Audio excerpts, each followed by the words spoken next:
en el Jardín Rosado. Ahí lo están viendo, esta es la imagen en directo por parte de Donald Trump, el presidente de Estados Unidos, con muchos frentes abiertos, hablando de la reunión que va a mantener con China a finales de este mes, en medio de la tensión con Putin. Vamos a escuchar ya al presidente de Estados Unidos. Habla Donald Trump.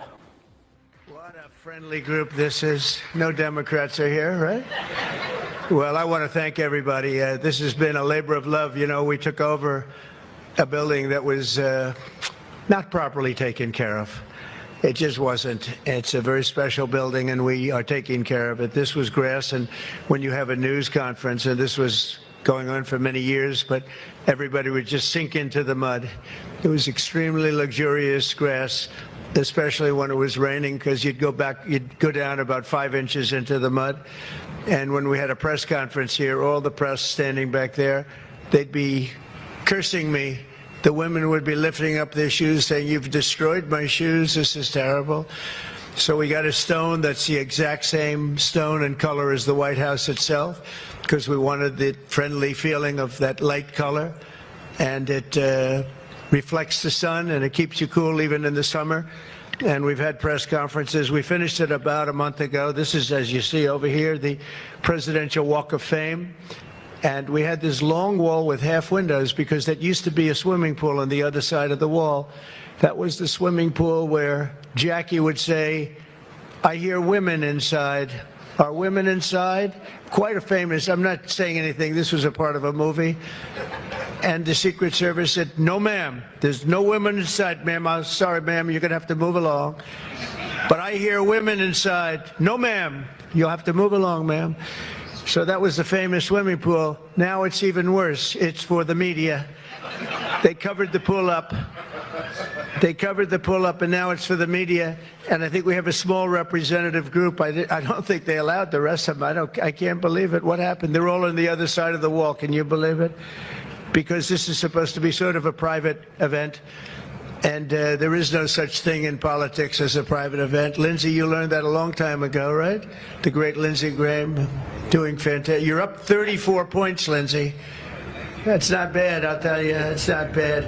So we did the Presidential Walk of Fame from the great George Washington all the way to, well, I think we have to rate him above me. So less than great, less than George. Somebody went up there, they say, "You're the third best president in the United States." This was on television, third best. And they said, "Who are the first two?" "George Washington and Abraham Lincoln." And I got extremely angry at this man. You know, you can't. It's going to be tough to beat, Mr. Senator. It's going to be, John. It's going to be very tough to beat Washington and Lincoln, but we're going to give it a try, right? Hey, they didn't put out 8 wars, 9 coming. All right, we put out 8 wars, and the 9th is coming. Believe it or not.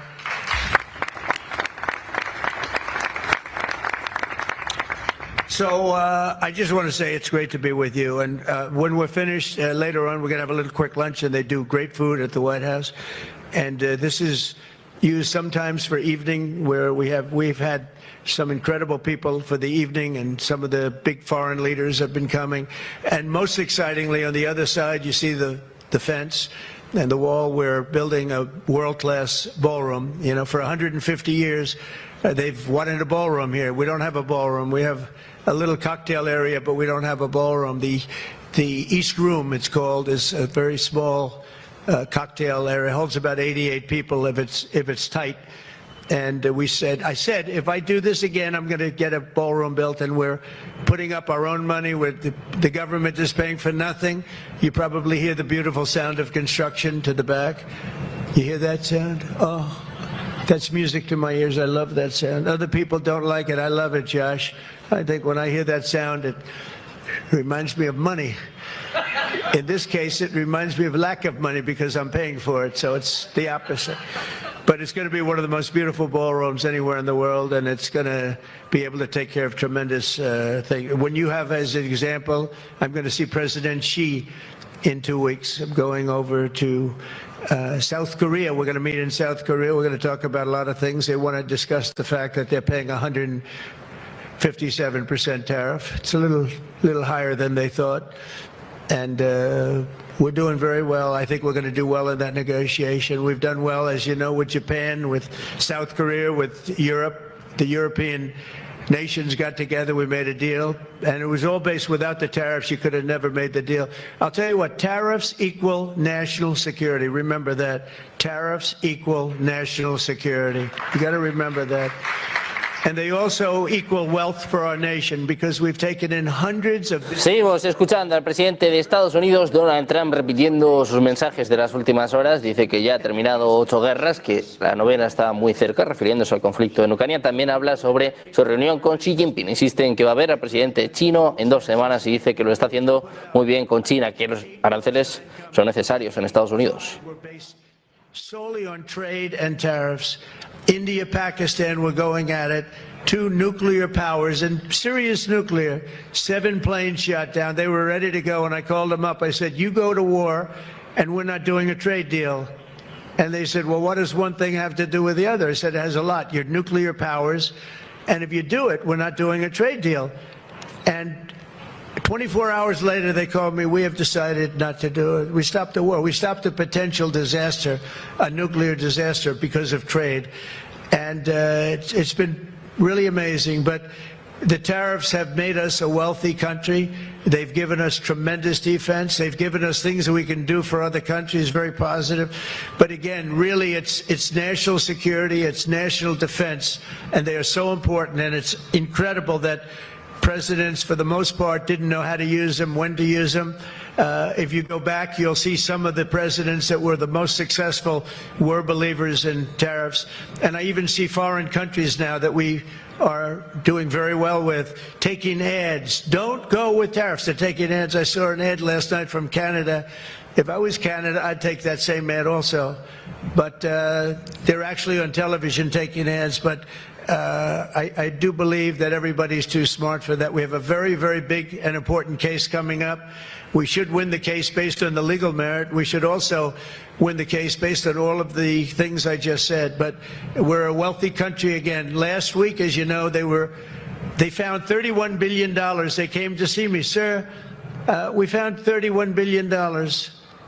They said, we don't know why. I said, was this a good find or a bad find? It was a good find. It was a plus 31. We're used to finding negative 31s, right, for the last 30 years. I said, check the tariff shelf. Well, those tariffs haven't kicked in. Yes, they did. They kicked in 2 months ago. Check it. He comes back 2 hours later. Sir, you were right. We have an additional $31 billion, billion, not million, Lindsay, billion, that we just found from tariffs. They kicked in earlier than we thought. You were right. We're a wealthy nation again, and we're a nation that can be secure. We're a nation that can start paying down our debt. And with tariffs, we're the wealthiest nation ever in the history of the world. Without them, we've got to slog. We've got to slog. But remember this, other nations, including China, Japan, European nations, they used tariffs against us for many years. That's why we owe $37 trillion. That's why. But they used tariffs very successfully against us, and we had presidents that never fought it. But now you have a president that does fight it. So I just want to welcome you to the incredible Rose Garden. It's just an incredible place. Escuchábamos a Donald Trump hablando sobre los aranceles. Dice que los aranceles son igual a seguridad nacional. Decía ahora, justificaba que muchos países han utilizado estos aranceles contra Estados Unidos, refiriéndose a China, a Europa. Y ojo con esto, dice que Estados Unidos dice que su administración debe ganar el caso legal sobre los aranceles, pero que además puede empezar a pagar la deuda de Estados Unidos. Dice que el plan que tiene Trump es pagar en base a estos aranceles, a través de estos aranceles, la base desorbitada que sigue teniendo Estados Unidos. Seguimos escuchando los mensajes de Donald Trump. We can use it. It was unusable before, and now we can use it. But everything that you see was redone. All of this was redone, and the whole White House is being redone. Some of you came through they call the Rose Hall. They call it different names, but you probably noticed, I don't know if you came through this door, did you notice the white marble floor that was put there? That was made out of Home Depot tiles, about 1 foot by 1 foot. They were all broken, about 30 years old. And I replaced it with book-matched marble, paid for by your friend, President Trump. It's like, it's amazing how people like it when you say you paid for it. When I say I paid for it, they say, oh, I love it. But it really, they did a beautiful job. They're great talents. They're very talented marble people I have. And they replaced it with beautiful Paradiso marble and statuary marble. And it's really, really beautiful. I want to thank the outstanding leadership team. And you really do have that. Majority Leader John Thune, who's been my friend, he really has done an amazing job. Thank you, John. Thank you. Done an amazing job. I didn't get to know John as well in the first term, and I've gotten to know him very well over the last 9 months, John, and you're doing a fantastic job. Thank you very much. Really great. Majority Whip John Barrasso, who's an outstanding man. Thank you, John. Thank you. Great guy, too. Conference Chair Tom Cotton. He loves that military. He loves him. He loves the military. Policy Committee Chair Shelley Moore Capito. Shelley, thank you very much, Shelley. Vice Chair James Langford. Very good, James, thank you. And you know, we have everybody but one person here. You know, everybody showed up. I figured you'd have like, I'd say 40 would have been a good number, right? We have everybody. We're just missing one person. You'll never guess who that is.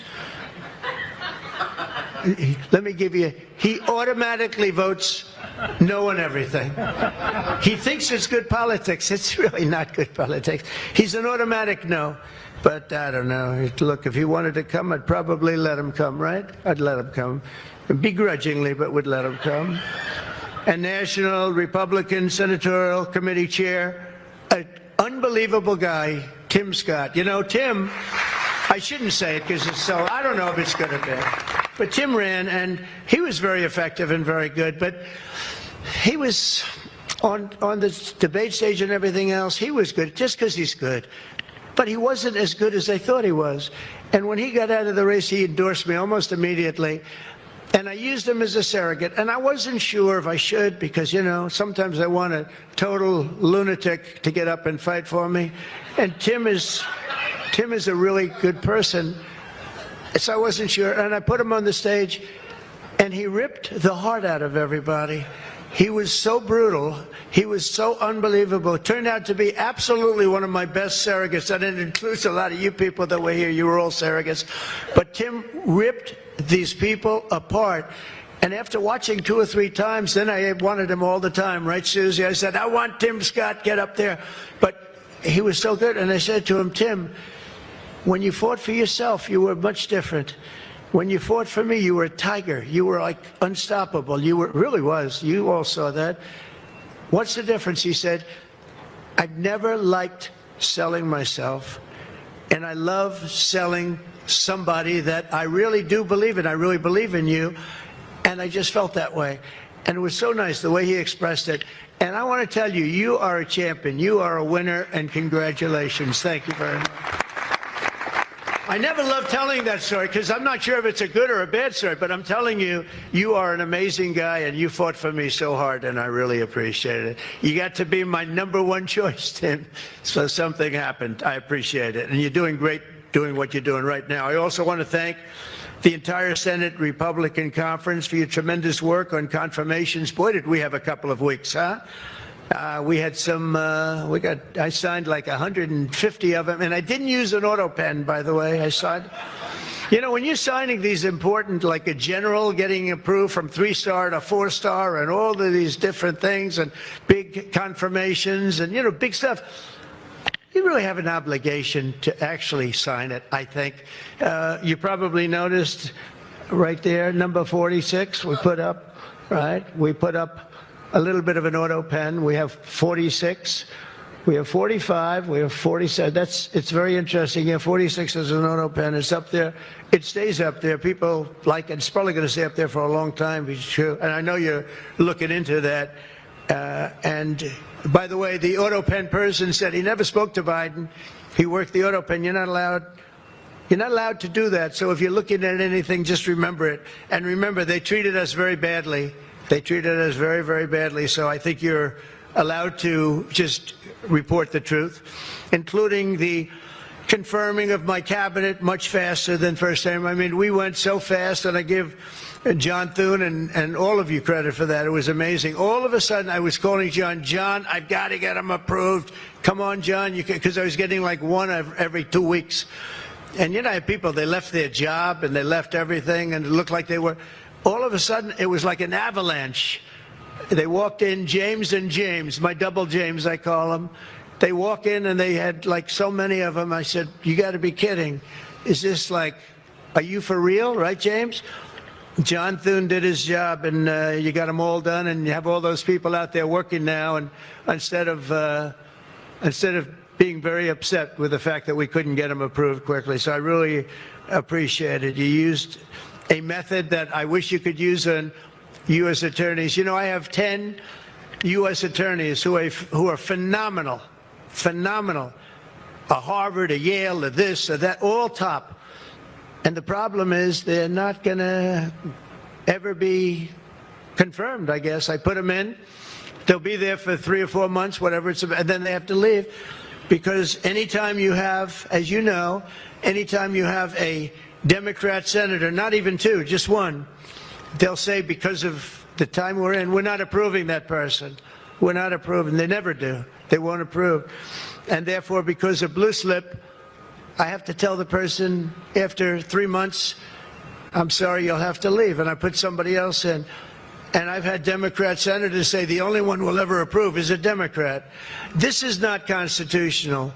And you really, I hope you can look at that blue slip thing, because I have 10 people that are phenomenal, and they're going to have to leave office.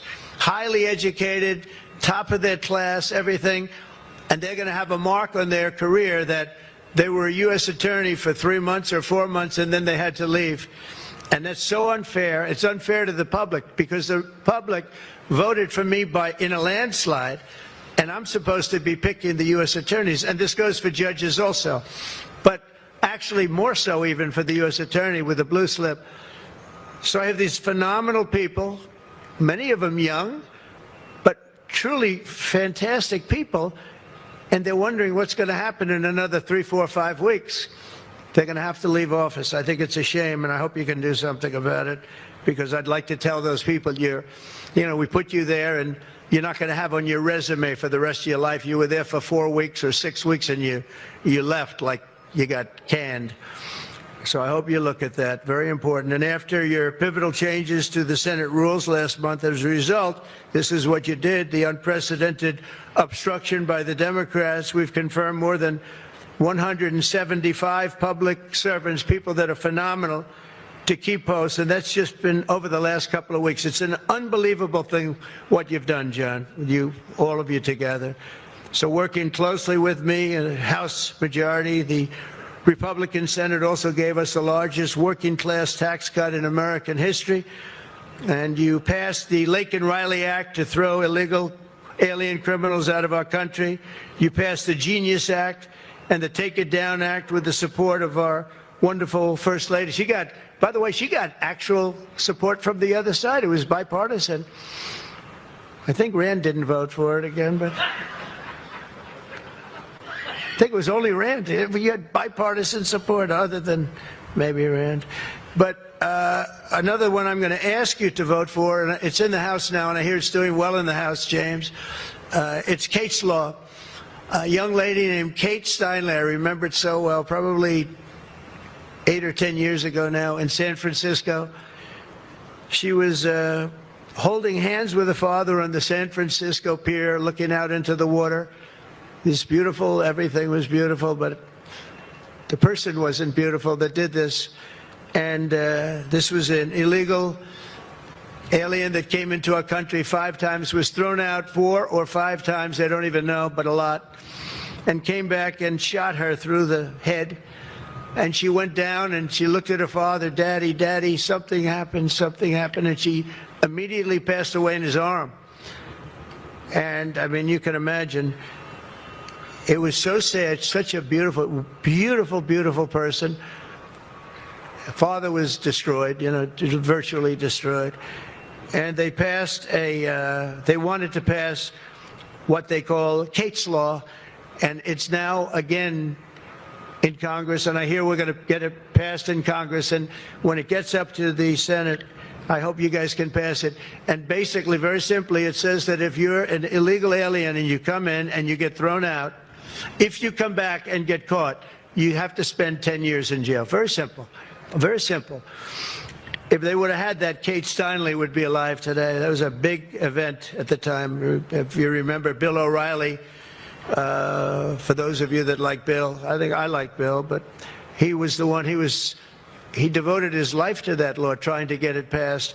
I think it's time that we pass it so that if you get taken out of the country and you come back illegally, knowing that this law is in existence, you go to jail for a 10-year period, and it's going to keep the repeat offenders from coming in. It's going to really keep them from coming in. Senate Republicans have already voted 11 times to get our government back and open for business. We have record business. We're going to be, I think, by the time I had my, I hit month number 12, I think we're going to have $20 trillion of investment. We're over 17 right now. As an example, President Biden had less than $1 trillion for 4 years. We're going to have $20 trillion in less than 12 months, and we're over 17 trillion right now. So it's the largest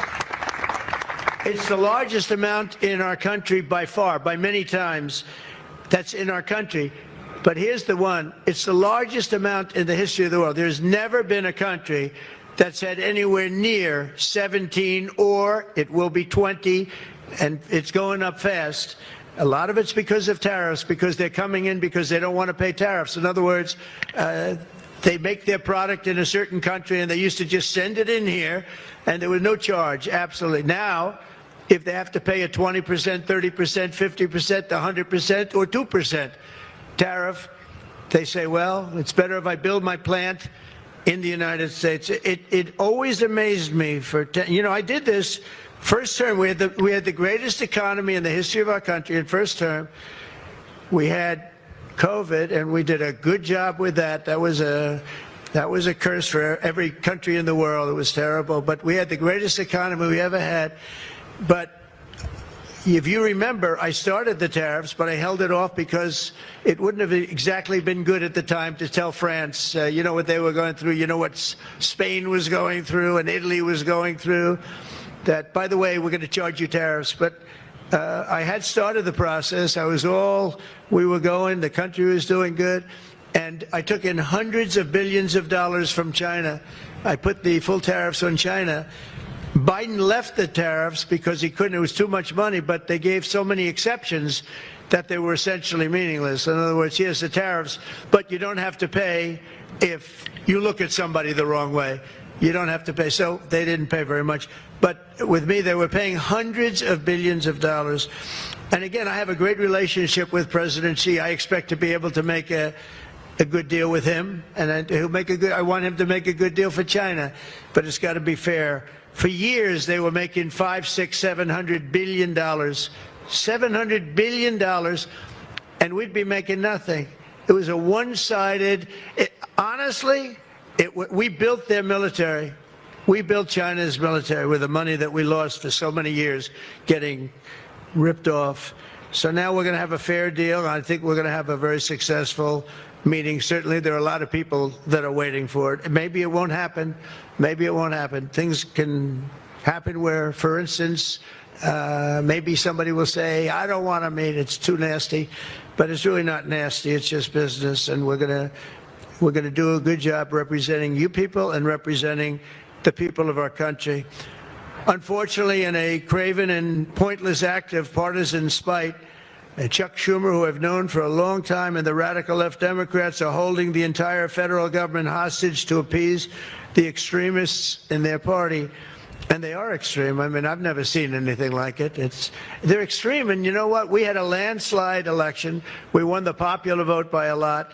We won the swing states, all 7. Remember, they said, oh, if Trump could get 3 swing states, he'd be. And, well, I didn't get 3, I got 7. We got all 7 by a lot, by record numbers. We won the Electoral College, 312 votes. They said it's very hard for a Republican. No, it's harder for a Republican, although now I think we've swapped it. I think it's now harder for a Democrat. because if you see what we've done with the Hispanics, with the black workers and black men, and recently a poll came out with black men and women were doing so well. You know, they want security. They don't want to have their city destroyed. Women in Chicago, beautiful black women walking around with red MAGA hats because they don't want to be mugged and shot and everything else. And then you see a Democrat get up and tell you how safe it is in Chicago. You know, they've had, in a fairly short period of time, 4,000 murders. This is over a short period of time, 4,000 murders. And they had a holiday where they had 28 people killed and almost 100 shot. And then you listen to this guy, Pritzker. I've known the family for a long time. They threw him out because he was no good, and he became governor. He's got money through the family. He got money through the family. But they threw him out, he became governor. I said, I wonder how he's going to do. It's a crime palace. It's a shame.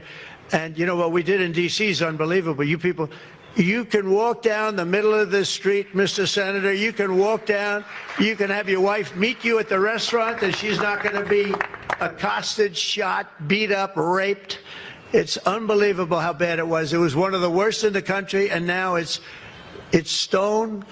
Seguimos escuchando a Donald Trump, el presidente de Estados Unidos, hablando sobre política interna, pero hablando también de nuevo sobre su relación con Xi Jinping. Dice que tiene una excelente relación con el presidente chino, pero ojo con esto. Ahora dice que es posible que la reunión con Xi Jinping no se realice. Esto está impactando directamente en los mercados, en concreto el S&P 500 perdiendo 10 puntos después de esta declaración por parte de Donald Trump, que decía que espera reunirse a finales de octubre en esta reunión de la APEC con Xi Jinping. Dice que tiene buena relación, que quiere un acuerdo justo con China, pero ahora vuelve a girar, vuelve a sorprendernos. Dice que es posible que no se realice su reunión con Xi Jinping. But I hop in the beast and I tell the Secret Service, let's drive around town. I used to do that myself. I could drive myself around. I actually like that better. But now I don't think it's a good idea. But we drive around in the streets. The place is looking much, the grass is good, the fences are down, there's no tents, there's no anything. We are looking like it's just a whole new look, and the most important thing, there's no crime. And we're going to fix the roads. We have great pavers. We're going to fix the medians in between the roads, which are half of them are falling down.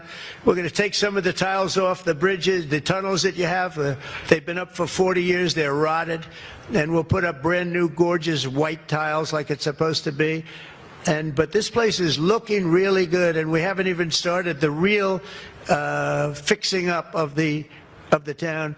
We're getting rid of the graffiti. You notice there's almost no graffiti anymore. A lot of that beautiful statuary marble had red graffiti all over it, had bad signs up, and it stopped. We've taken out 1,700 career criminals and people that came in through an open border. They came in through Biden's open border, and we've taken them out.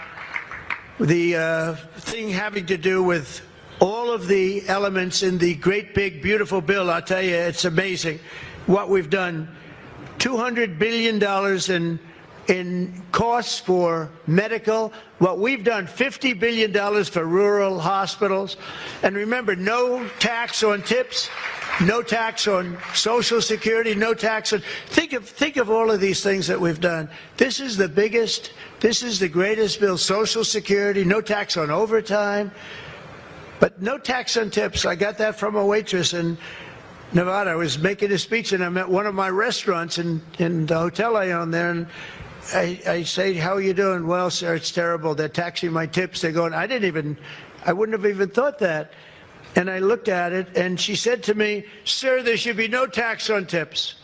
I said, say it one time more. No tax on tips. I walked outside to the press. I said, there will be no tax on tips. She was right. And we won that state by a lot. That's not a state that we win by that much, David, but we won it by a lot. So it was pretty good. But that bill is chock full of so many different things. So it was the biggest bill. I'm actually saying this to the fake news so that they maybe print it, but maybe not, because you people know. It was the biggest bill ever passed in Congress. And what we did was a little risky. We put everything into the bill, John, right? And some people were against it. They said, no, you got to do small bites. And we gave it a shot, and we got it passed. I got a call from John. He said, it was 3 o'clock in the morning, sir, we have 4 hard no's. Could you please call him? I said, what time is it, John? It's 4 o'clock in the morning, sir. So I call up. One of you is sitting right here. I said, Jim, could I say hello to you? It's 4 o'clock in the morning, right? He said, sir, you have my vote. I said, wow. Then I called up another person. I'll use fictitious names. Doug, could I get your vote? You've got it, sir. Then I called up another one. How about Josh? Could I have your vote, Josh? Because I like Josh. And Josh, who can be very difficult, said, sir, you have my vote. His wife was screaming at him on the other side. Sir, you have my vote. But I called people, and they weren't really hard-nosed. They wanted a little attention, unfortunately, at 4 in the morning. Sometimes I like the ones that don't like the attention, but we'll take it anywhere we can. And we got it passed, right, John? And nobody thought that could happen because you have a small majority. And in the how about in the House, we had a majority of 3. We actually went down after that for a period of about 2 months. We went down to a majority in the House of 1. And I kept saying, you know, because I'll tell you, Mike Johnson's great. The team, these 2 teams, did you ever see 2 people more different? One's tall, one's slightly less tall. We want to be polite. They are very different people, but they're the same in terms of talent. They did the 2 guys, and they get along incredibly well. We all do. We get along great. But we passed a bill. We don't need to pass any more bills. We got everything in that bill. There's nothing else we have to put. We got the largest tax cuts in history. We got the extension of the Trump tax cuts. We got all of these things. And, you know, remember, they lie. They will look at I saw it the other day, they were talking about, I call it the great big beautiful bill, but that's what it is, the great big beautiful, the biggest bill ever passed. And what they say, they make up stories. And I saw they were interviewing a senator, and they said, well, what's wrong with their bill? He didn't know what to say, because there's nothing he could say. It covers everything. He said, death, death. It brings death. Now, if I'm a regular person and I hear that, I say, oh, that's terrible. But it's just the opposite. It brings life. It brings Medicaid, Medicare, Social Security. It secures all those things. And they just are so bad. You know, they said death. It was like death. And there's nothing about death. Theirs is death, because they're going to lose Medicaid. They're going to lose Social Security. They're going to lose Medicare.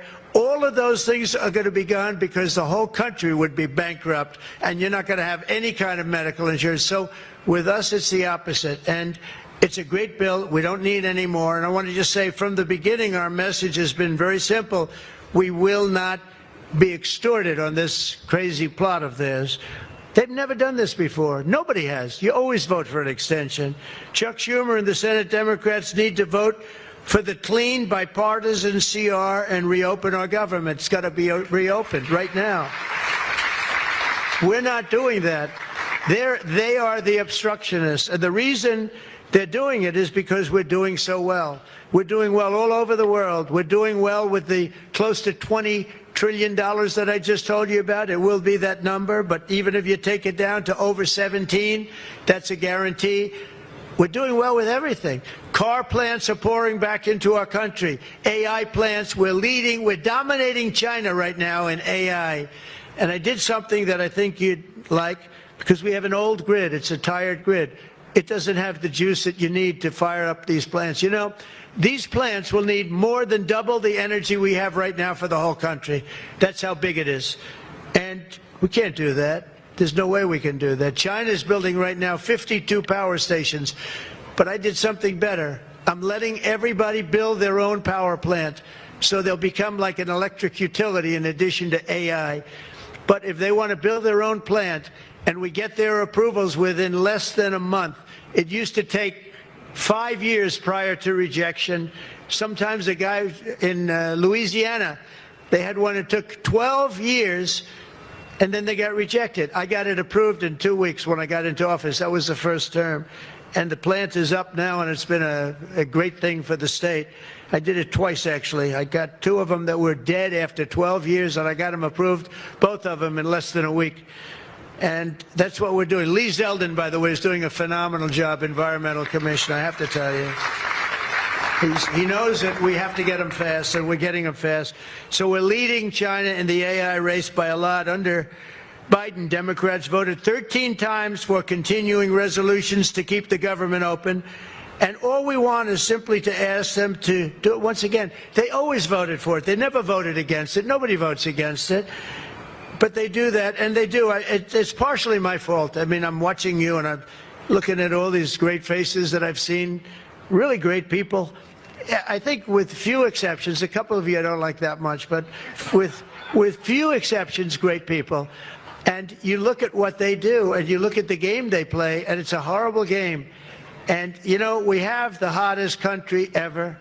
This is the hottest country anywhere in the world. And I say this, I'm sure you've heard me say it, but I was over in the Middle East, and the King of Saudi Arabia and others also said essentially the same thing. They said, you know, President, a year and a half ago, your country was dead. We never thought we'd see this. And right now, you have the hottest country anywhere in the world. We do. We have the hottest country anywhere in the world, which tells you about leadership, and that includes your leadership.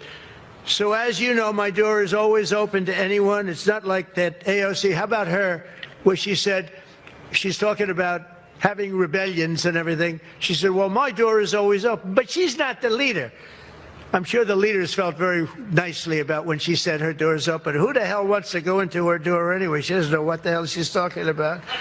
She's the one that started. You know, I remember, I'll never forget, she never took a course on the environment. And I watched her one day, and she was on television. She said, yes, our planet will be dead within 12 years. That was a long time ago. Our planet was supposed to be dead. Remember the 12-year theory? We were environmentally dead. Now, these people, they've got an agenda that nobody quite understands. The good news is they don't understand it either. They really have no idea. But the people do. The people understand. We're giving you the biggest tax cuts in history. All of these things, it all adds up that we should do fantastically well in the midterm. The only thing wrong with the midterms is that statistically, when you look, a president gets elected, and for some reason, and nobody, even the great John Thune, cannot explain to me, for some reason, even if he's a reasonably good president, and we've had success like nobody, but for some reason, you lose the midterms. I don't know why. I mean, the odds are tremendously against, like 92% or something. It doesn't make sense. If you have a great presidency, it only makes sense that you win the midterms. So there should be no reason for it. Somebody's going to explain there might be some dark, deep psychological reason where they want to vote the opposite way. I don't know what it is, but we have to win the midterms. Otherwise, all of the things that we've done, so many of them are going to be taken away by the radical left lunatics. I mean, we're going to end up with a communist mayor in New York. Can you believe it? A communist. Remember, I would always say, we will not have a socialist elected in our country. Remember, I'd say that all the time. And I was right. We skipped socialists. We got a communist elected. So I didn't tell a lie. I didn't tell a lie. I was right. We'll have a communist, not a socialist. But we've already seen the impacts of the dangerous game that they're playing. Democrats are causing delays in our air traffic control system. So important. We wouldn't have had, you know, this Pete Buttigieg, he spent billions of dollars on fixing the air traffic control that used copper wire going into glass wire. Any union electrician here or any non-union electrician would say you can't hook copper into glass. It doesn't work. They spent billions of dollars. They turned on the system, and it was stone cold blank. We're getting a brand new system. We have bids out now. We have 3 great companies bidding. And I want one bid. Sean Duffy's doing terrifically. I want one bid. I want just bid, and they're responsible for everything. Not where they had like 1,000 contractors. Every contractor, they were all running around. In the end, if one of them does a bad job, we want to be able to blame somebody, and it's going to be one of the very big companies because there's a lot of interest in it. So the air traffic control system is going to be rebuilt. Over 1 million federal workers right now, as you know, are going unpaid. That's the Democrats' fault. and children, tourists, unable to visit the museums in Washington, D.C., that we now have beautiful, safe streets, but we don't have the museums open. We should probably just open them. But we are doing things that nobody's ever done, nobody's ever seen. So all of this and the pain that the Democrats have caused during this reckless and completely unnecessary affair, and you could call it the Schumer shutdown or the Democrat shutdown, you can call it whatever you want. And I will say this, that we have Darth Vader. You know Darth Vader, right? Darth Vader is a man who, I think he's sitting right. Is that Darth? Stand up, please, Darth Vader. Stand up. Does everybody know? They call him Darth Vader. I call him a fine man. But he's cutting Democrat priorities, and they're never going to get him back. And they've caused us, and they've really allowed us to do it. And by the way, thank you. You're doing a great job, I have to tell you. So, really a great job.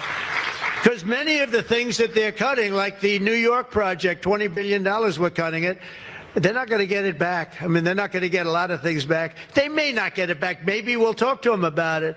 But they're losing all... Seguimos escuchando al presidente de Estados Unidos, Donald Trump, insistiendo en sus mensajes con China, a la espera de si se reúne o no a finales de este mes. Decía, ahora ponía en duda esta reunión con Xi Jinping. La noticia en estos momentos, se lo contábamos a eso de las 6 de la tarde, es que está en suspenso la reunión con el presidente ruso, Vladimir Putin. Se habla de una ruptura entre Rusia y Estados Unidos. Varias fuentes hablan de que Rusia ha rechazado efectivamente el plan Trump-Ucrania este fin de semana. Al parecer ha enviado un comunicado de Estados Unidos reiterando las demandas sobre el Donbass. Rusia rechaza oficialmente este plan de paz, esta propuesta de Donald Trump, mientras el presidente de Estados Unidos descarta de momento reunirse con Xi Jinping. Vamos a seguir escuchando al presidente estadounidense. And I say, I have somebody I'd like to give back to you. He said, no thanks, we don't want her. He didn't want anything to do with her. But today I'm calling on every Senate Democrat to stop the madness, to let our country get back. In the greatest moment in the history of our country in terms of wealth, in terms of job creation, and in terms of investment coming in, these guys go on strike. It's really a shame. So I'm asking them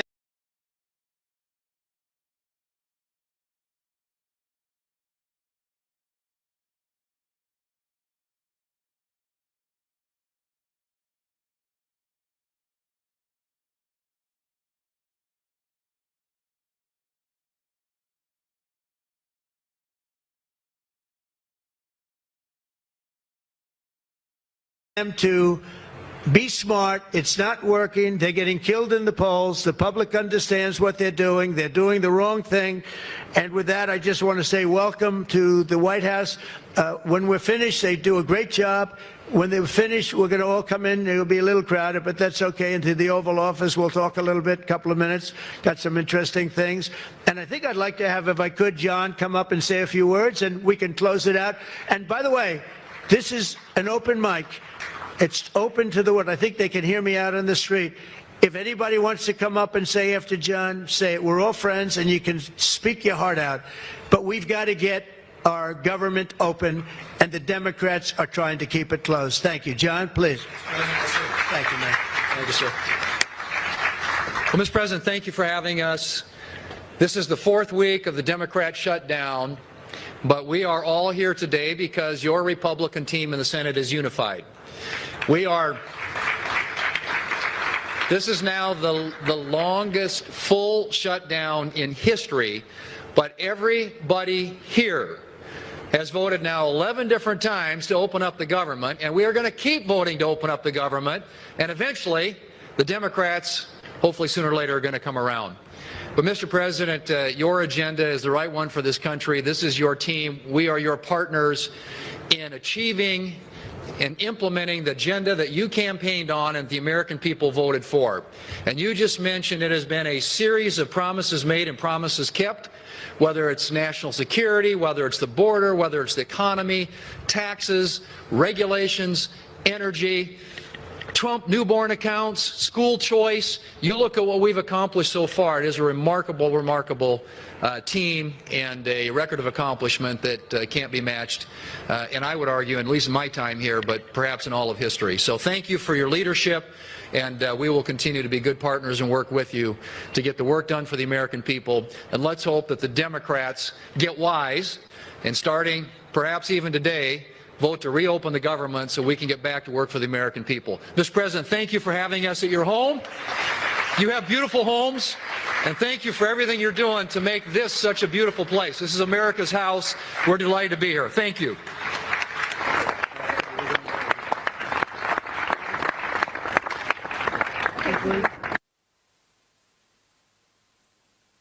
Pendientes de este gran discurso por parte de Donald Trump, el presidente de Estados Unidos, que deja en duda su reunión con Xi Jinping, dice que va a intentar llegar a un acuerdo justo y además, bueno, ha repasado algunos de los temas principales en estos momentos en lo que refiere a la geopolítica. Vamos a mirar precisamente a Estados Unidos para contarles que la administración Trump va a comprar 1 millón de barriles de petróleo para la reserva estratégica petrolífera de Estados Unidos, aprovechando los bajos precios con el crudo WTI cerca de los $58 por barril, un 30% menos que el pico de enero. El Departamento de Energía va a utilizar 171 millones de la ley fiscal de Trump para entregas en diciembre a enero en el sitio de Bayou Choctaw. La reserva actualmente posee 408 millones de barriles, es decir, muy por debajo de su capacidad de 700 millones después de la disminución de 180 millones de barriles en 2022, en especial por parte de Joe Biden.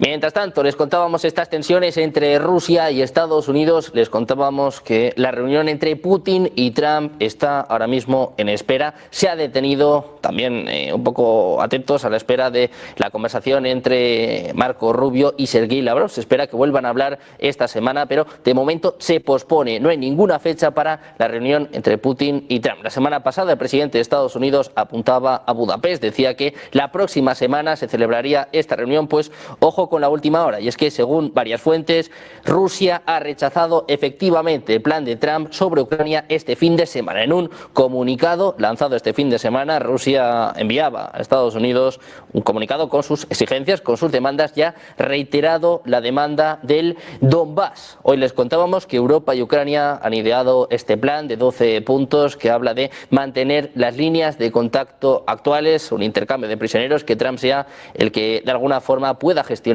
pueda organizar esta Junta por la Paz. Rusia rechaza el plan de Trump de mantener las líneas actuales, insiste en las demandas sobre el Donbass. El presidente ruso ofrece territorios en Jersón o en Zaporilla a cambio de que Ucrania se retire del Donbass, una zona que Rusia está controlando más o menos al 80%. Muy pendientes de las últimas horas de esta tensión entre Rusia y Estados Unidos, que viene creciendo. De momento no hemos visto comentarios en este sentido por parte de Donald Trump. Decía, he terminado 8 guerras, ahora voy a por la 9ª. Vamos a ver qué sucede en Estados Unidos. Nosotros vamos además con el análisis, una pausa y enseguida todo es geopolítica, negocios, televisión.